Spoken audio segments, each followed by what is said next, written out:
台语字真趣味，乡亲啊，来讲生相关的名词，台语安尼写：生张、生身、生话、生歌甲生相。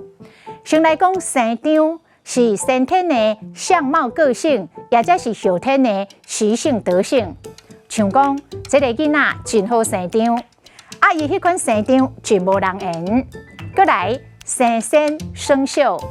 五金制品，若久无使用，就会生銎。会当浸白醋，浸几啊点钟后，用菜瓜布甲清水捋洗洗咧，就会当甲生銎滤掉。生话锅子、铸铁锅，阮因过细汉的时阵，拢是用生话滴水、香烧水洗身躯。生菇、发霉，以早人扣食。过年拜拜的甜粿，拢放甲生菇啊，也毋甘淡掉，拢是甲生菇的所在切切的，裹粉就搁煮来食。